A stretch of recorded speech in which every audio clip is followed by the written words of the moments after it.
So what we're hoping is that the various groups in the coalition, plus Americans for Prosperity, and Mark Block has been in on this, and the Republican Party, this is coming all the way from the top. Reince Priebus has said, we're in, and there's a reason why these guys are volunteering to work with us. They have access to what they call voter vault, the records of voting. They can go in there and look for lapsed voters. They can go and compare lists of voters and say, oh, look at this. This person is registered in this county, this county, this county, and this county, and do something about this. So we're talking about a broad-based support behind this idea. What they're offering is training.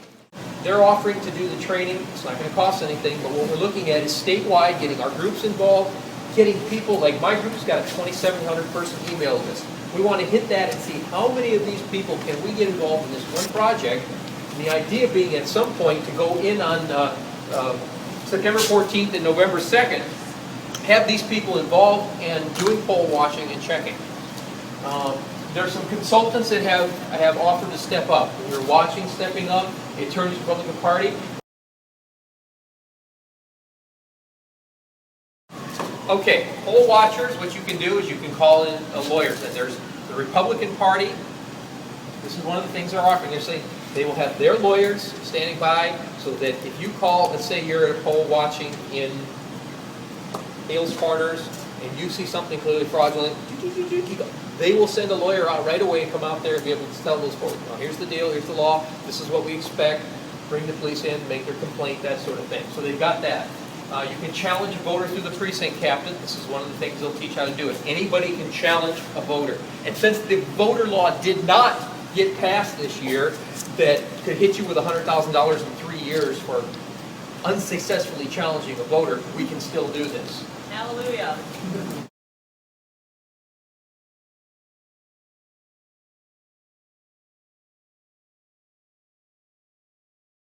So we're talking about AFP is willing to fund doing a mass mailing to registered voters on this about getting them involved with this, making sure that their voter information is current because people periodically need to go back and check.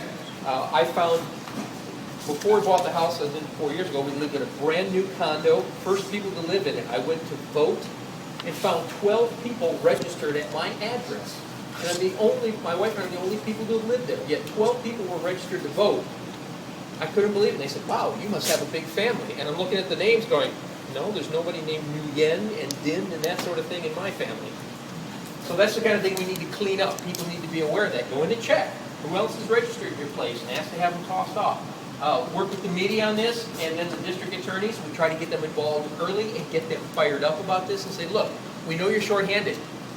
We're hands, we're boots on the ground. We will help you. We just bring the weight of the law behind this.